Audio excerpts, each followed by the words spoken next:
సావిత్రిబాయి పూలేని స్మరించుకుంటూ ఆమె ఆశయాలను ముందుకు తీసుకుపోవడానికి వచ్చిన మీ అందరికీ కుల నిర్మూలన పోరాట సమితి రాష్ట్ర కమిటీ ఉద్యమాభివందనాలు. సభాధ్యక్షురాలు అక్క సూరపల్లి సుజాతక్క, తర్వాత మేడం మార్గరెట్ మెర్సీ గారు, తర్వాత అభినవన్న, తర్వాత తెలంగాణ అంబేద్కర్ సంఘం శ్రీహరి అన్న, మాల మహానాడు శ్రీకృష్ణన్న, ఇంకా ఇక్కడ వచ్చిన మిగతా విద్యార్థి సంఘాలకు, ప్రజా సంఘాలకు, మిగతా కుల నిర్మూలన పోరాట సమితి వివిధ జిల్లాల నుంచి వచ్చిన అందరికీ ఉద్యమాభివందనాలు. సావిత్రిబాయిని స్మరించుకోవడం అంటే ఈ దేశం యొక్క మూలాలను మరోసారి గుర్తు చేసుకోవడం. జ్యోతిరావు పూలేని గుర్తు చేసుకోవడం అంటే ఈ దేశంలో ఉన్నటువంటి కుల వివక్ష ఎంత క్రూరత్వంగా ఉందో మరొకసారి మనం గుర్తు చేసుకోవడం. బాబాసాహెబ్ అంబేద్కర్ని మనం గుర్తు చేసుకోవడం అంటే ఈ దేశంలో ఉన్నటువంటి హిందూ మతోన్మాదం యొక్క విషపు కోరలు ఎంత కర్కశంగా క్రూరంగా ఉన్నాయో వాటిని గుర్తు చేసుకోవడము. బుద్ధుణ్ణి గుర్తు చేసుకోవడం అంటే ఈ దేశంలో మనుషులందరూ సమానమనేటువంటి గొప్ప తాత్వికతను మొట్టమొదటిసారి చెప్పినటువంటి మహనీయుణ్ణి మనం గుర్తు చేసుకోవడము. చార్వాకులు లోకాయతులను గుర్తు చేసుకోవడం అంటే ఈ దేశంలో ఒక ఉన్నది ఉన్నట్లు చెప్పడము, లేనిది లేదు అని చెప్పడము, ఒక బ్రాహ్మణీయ భావజాలాన్ని, అబద్ధాలను, కుట్రలను, కుతంత్రాలను, మూఢనమ్మకాలను తీవ్రాతి తీవ్రంగా ఖండించి తలలు తెగిపడిన చరిత్రను మనం గుర్తు చేసుకోవడము. మరి అట్లా గుర్తు చేసుకుంటున్న కుల నిర్మూలన పోరాట సమితి గత 26 సంవత్సరాలుగా ఆ చరిత్రను, ఆ వారసత్వాన్ని భుజాల మీద మోసుకుంటూ ముందుకే పోతున్నది. ఆ క్రమంలో మన్నం ప్రసాదన్న కరకు కత్తులకు బలై, మునప్పన్న పోలీసు తూటాలకు బలై, సంఘము ఆ విధంగా ఉన్నా కూడా ఈ దళిత పీడిత కులాల యొక్క పోరాటాన్ని, దళిత పీడిత కులాల యొక్క మహిళల వారసత్వాన్ని ముందుకే తీసుకుపోవడానికే ఈ సభను 13 సంవత్సరాలుగా మేము కొనసాగిస్తున్నాం. కుల నిర్మూలన పోరాట సమితిగా ఈ దేశంలో దళిత పీడిత కులాలు, అట్టడుగు అంటరాని కులాలు, కులానుకున్నటువంటి 2 ప్రధాన కోణాలను ఈ కుల నిర్మూలన పోరాట సమితి ముందుకు తీసుకుపోతుంది. ఒక కులం, దాని వివక్ష రూపాలు ఏ విధంగా ఉన్నాయి అంటే చరిత్రలో ప్రతి సందర్భంలో ఒక్కొక్కసారి ఒక్కొక్క విధంగా ఉన్నాయి. ఇదివరకు అంటూ ముట్టు అనేది బాహటంగా ఉంటే ఈరోజు అంటూ ముట్టు అనేది చూసే చూపుల్లో, మాట్లాడే మాటల్లో, నడిచే నడకలో, నవ్వే నవ్వులో, ఎదుటి వ్యక్తి యొక్క ఆహా భావాల్లో ఈరోజు వివక్ష రూపం ఉంది. మరి ఆ వివక్ష రూపం అనేటువంటిది ఎవరికి అర్థమవుతుంది, ఎవరికి తెలుస్తుంది అని అంటే ఆ వివక్షకు గురయ్యే వ్యక్తులకే దాని యొక్క బాధ, దాని యొక్క ఆవేదన, దాని యొక్క ఆక్రందన తెలుస్తుంది. మరి ఇట్లా తెలిసిన వాళ్ళు ఈ కుల వివక్ష రూపాలు పోవాలని, ఈ కులాన్ని ప్రశ్నిస్తే మళ్ళీ జరిగేటిది ఏంది అని అంటే అణచివేత. కులానుకున్నది ప్రధానంగా వివక్ష రూపాలు, దాన్ని ప్రశ్నిస్తే అణచివేత రూపాలని దాన్ని తీసుకొని పోతుంది. మరి అణచివేత అంటే ఈరోజు మనకు ప్రధానంగా గుర్తొచ్చేది ఒక రాజ్య అణచివేతగానే మనకు గుర్తొస్తుంది. మరి ఇప్పుడు ఇక్కడ చాలామంది ఒక పోలీస్ తూటాలకు బలైతే, లేదా అంటే పోలీసులు లాఠీ చార్జ్ చేస్తే, లేకుంటే పోలీసులు ఒక ఇళ్ళ మీద దాడి చేసి ధ్వంసం చేస్తే, లేకుంటే ఇంకా ఎవరన్నా అట్లాంటి ఒక హంతకు ముఠ చేస్తే అది ఒక హత్యగా, దాన్ని ఒక హింసగా, లేకుంటే ఒక అణచివేతగా చూస్తున్నారు. కానీ ఒక మనిషిని మనిషిగా గుర్తించకుండగా, ఒక మనిషిలోని మానవత్వాన్ని గుర్తించకుండగా, ఆ మనిషిలోని చదువును గుర్తించకుండగా, ఆ మనిషిలోని తెలివితేటలను గుర్తించకుండగా, ఆ మనిషి యొక్క యొక్క మంచితనాన్ని గుర్తించకుండా పలానోడు పలాను కులము పలాంది పలానోడు అని అంటేనే అక్కడికి పక్కకు పెట్టేటువంటి ఒక సామాజిక వ్యవస్థ, నిరంతరమైనటువంటి అణచివేత ఇక్కడ కొనసాగుతుంది. మరి ఈ అణచివేతని మాట్లాడాలన్నా, ఈ అణచివేతను ప్రశ్నించాలన్నా, ఈ అణచివేతనే కాదు, ఇది మామూలు విషయము ఏముంది అందులో ఉన్నటువంటి పరిస్థితి కూడా ఉంది. అంటే ఈ అణచివేతకు గురవుతున్నటువంటి దళిత పీడిత కులాలు కానీ ఈ అణచివేతను ప్రశ్నిస్తున్నటువంటి వాళ్ళని కూడా ఇది మామూలుగా ఏముంది అందులో అనేటువంటిది. మరి ఏముంది అందులో ఉంటే మరి ఏముంది మరి ఇంకో దాంట్లో అని అంటే ఇంకో దాంట్లో విముక్తి ఉంది, దీంట్లో ఏమి లేదు అనేటువంటిది మాట్లాడుతున్నారు. మరి విముక్తి ఏంది? విముక్తి అంటే ఏమి విముక్తి? విముక్తి అన్నప్పుడు నా లోపల ఉన్న ఏదైతే నా లోపల ఒక బాధ ఉందో ఆ బాధ పోతే నేను విముక్తిగా ఫీల్ అవుతా. నా లోపల ఒక వివక్ష గురవుతున్నానో ఆ వివక్ష పోతే నేను విముక్తిగా గురవుతా. అంటే నేను ఏ బాధను గురవుతున్నానో, నేను దేన్నైతే నేను అనుభవిస్తున్నానో అనుభవించే అనుభవాన్ని నుంచి నేను బయటపడితే, దాని నుంచి నేను బయటపడితేనే నాకు అది విముక్తిగా ఫీల్ అవుతా. మరి అట్లాంటి విముక్తి ఈరోజు దళిత పీడిత అట్టడుగు కులాల్లోనూ మహిళలు నిరంతరంగా అట్లా ఫీల్ అవుతున్నారు. అంటే పనిచేసే పనులలో కానీ, లేకుంటే ఇండ్లల్లో పనిచేస్తున్నప్పుడు కానీ, ఉద్యోగాల్లో పనిచేస్తున్నప్పుడు కానీ ఏ చిన్నదాని అణచివేతకి వాళ్ళ వివక్షకు గురైతే ఆ వివక్ష నుంచి మాకు మార్గం ఎప్పుడుంది అంటే మాకు విముక్తి ఎప్పుడుందని చూస్తున్నారు. మరి అట్లాంటి దాన్ని కూడా ఒక చిన్న విషయంగా, ఒక చిన్న సమస్యగా మనం దాన్ని చూస్తే అర్థం కాదు.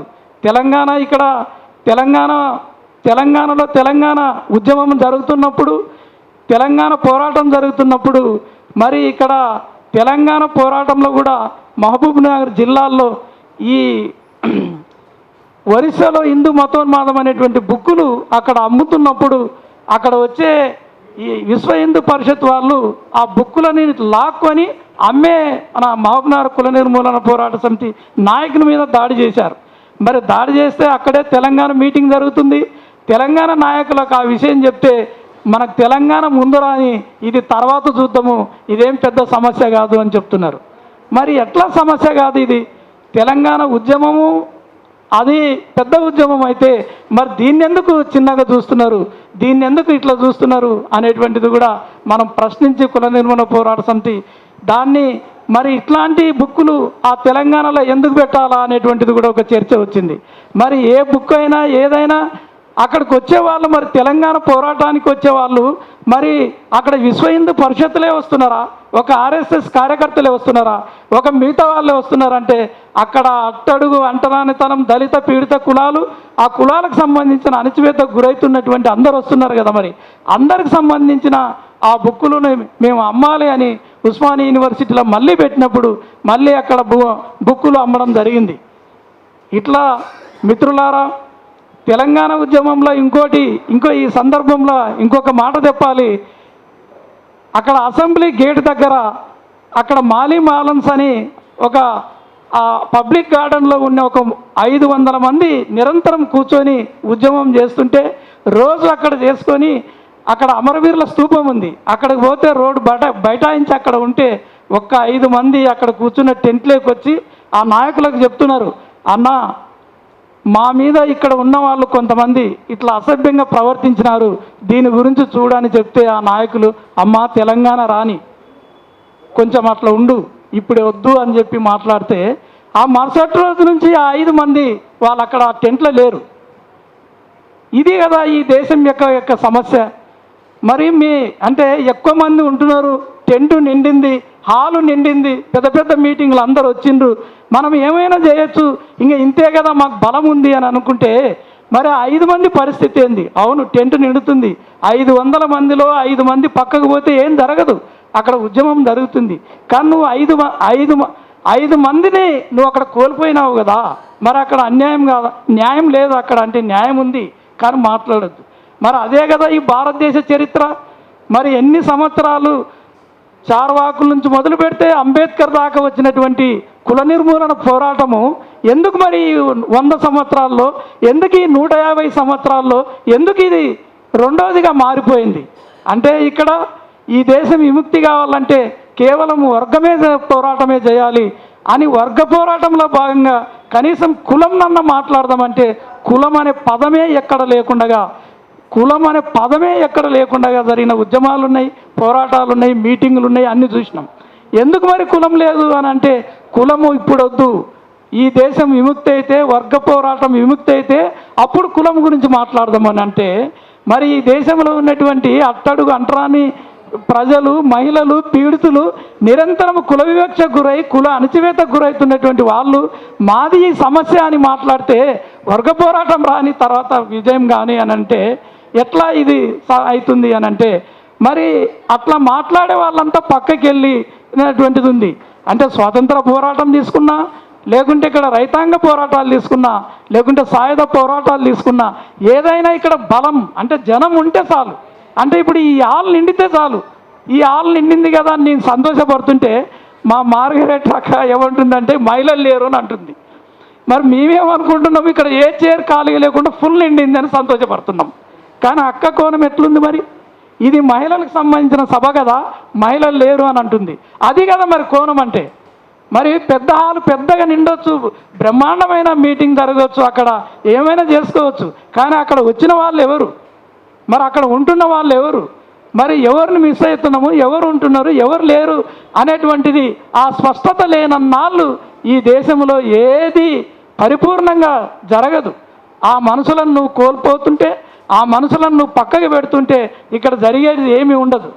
మరి అట్లా చూసినప్పుడు ఆ వారసత్వంలో మరి 200 సంవత్సరాలుగా మనము సావిత్రిబాయిని తలుచుకుంటూ, సావిత్రిబాయి యొక్క వాళ్ళ ఆశయాల్ని మనం ముందుకు తీసుకుపోవాలంటే ఈ ఆశయాలను ముందుకు తీసుకుపోయే క్రమంలో కుల నిర్మూలన పోరాట సమితిగా మార్చి 10ని దళిత పీడిత కులాలుగా పెట్టినప్పుడు ఇక్కడ ఒక ప్రధానమైన చర్చ జరిగింది.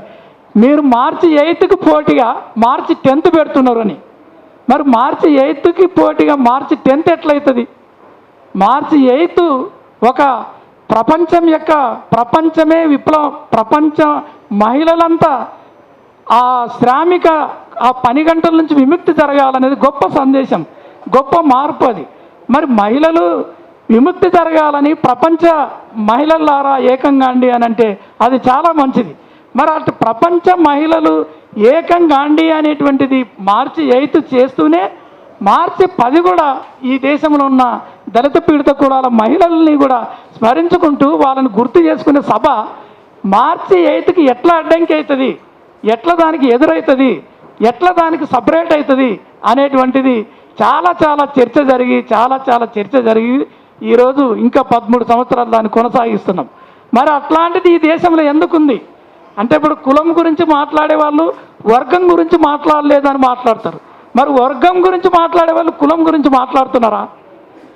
అంటే వర్గం మాట్లాడుతున్నప్పుడు కులం లేనప్పుడు, కులం మాట్లాడుతున్నప్పుడు వర్గం మాట్లాడాలనేటువంటి వాదన ఎందుకు?